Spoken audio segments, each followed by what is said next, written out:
Ayan na nga po, magpapacheck up na nga ako dito sa aking OB.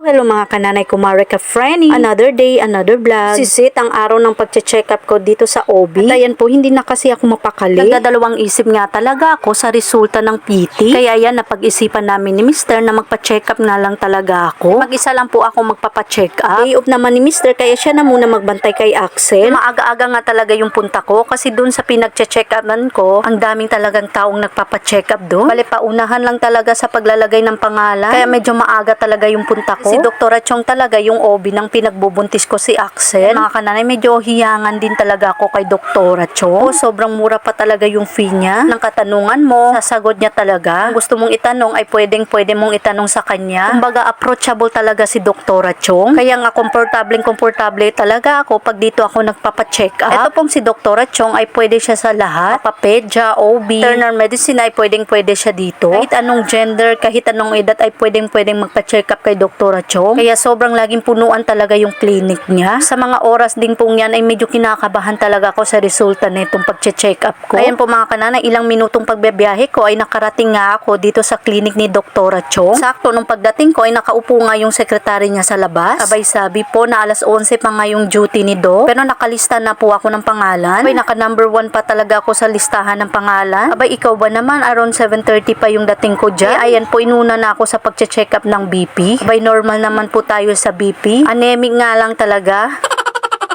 Sa mga oras din pong yan, habang nakaupo nga dyan ako, ay medyo kinakabahan talaga ako kahit wala pa si Doc. Kasi nga iniisip ko talaga kung anong magiging resulta ng aking pag-check up dito. Mas okay nang malaman na buntis ako, wag lang malaman na kung anong meron. Kasi nga mga kananay, sobrang irregular talaga ako. Alala ko nung dalaga pa ako, ay aabot ng 4 months yung pagdalaw sa akin. Kinabahan talaga ako, baka kung anong meron na. Pero syempre, pananalig sa Diyos at pagpe-pray lang talaga yung sandata ko. Pero sana nagbe-pray nga talaga ako na buntis ako. Kasi gustong-gusto ko na at gustong-gusto na talaga ni Mister. Kasi nga mga kananay, tumatanda na ako. Medyo nakakaedad na nga at baka hindi na talaga ako marunong mag-iri niyan. Pagkatapos ko nga mag-check ng BP at ayan po, ititimbang na po ako dito. Ako, Diyos mio Marimar, tumataas talaga itong timbang ko.